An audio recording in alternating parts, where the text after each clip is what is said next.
ఉప్పు కారం వేసుకొని తింటాము. మీ అందరికి నోరు ఊరిస్తాం. ఇలా ఉంది కదా, దీన్ని అయితే లోపల ఉన్న భాగాన్ని తీసుకోవాలా. ఇలా ఘాట్లు పెట్టేస్తే మధ్యలో మనం ఘాట్లు పెట్టిన వాటికి తీసేద్దాం. ఇలా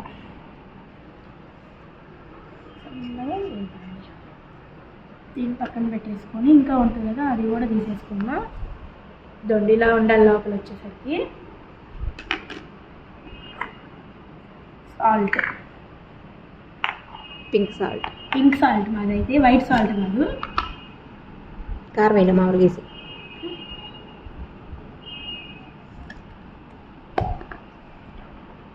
కారం, పింక్ సాల్ట్. సాల్ట్ వేసేస్తుంది లోపల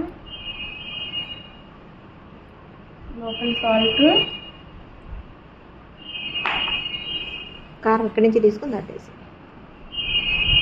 ఫ్యాన్ కలిపి మళ్ళీ కంట్లో పడిపోతుంది. మొత్తం బాగా ఎక్కువ వేస్తున్నావు నాన్న, మంట పుట్టదుగా.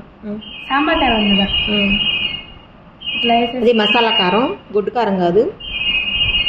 ఇప్పుడైతే మసాలా కారం. మసాలా కారం అంటే ధనియాలు, మెంతులు, కరివేపాకు, తర్వాత జీలకర్ర, ఎండుమిరపకాయలు వేసి కారం కొట్టి ఆ కారం. అది ఇదైతే మేము ఇంట్లో తయారు చేసిన కారం. ఇది ఇలా మంచిగా నేనైతే స్పూన్ దాట మర్చిపోయాను అని చెప్పి షాప్తో బాగా కలిపేస్తున్నాం. కలిపేసినాక పైన ఉంటుంది కదా, దాన్ని బాగా పెట్టి షేక్ చేసేద్దాం. ఇప్పుడు దీన్ని అయితే కోసుకుందాం.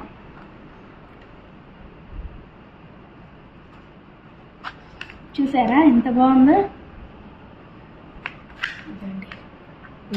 సూపర్ ఉంటుంది.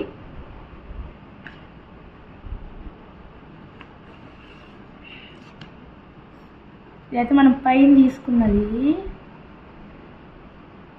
ఇప్పుడు మా వంతుగా తింటాం. సూపర్. Bye bye bye.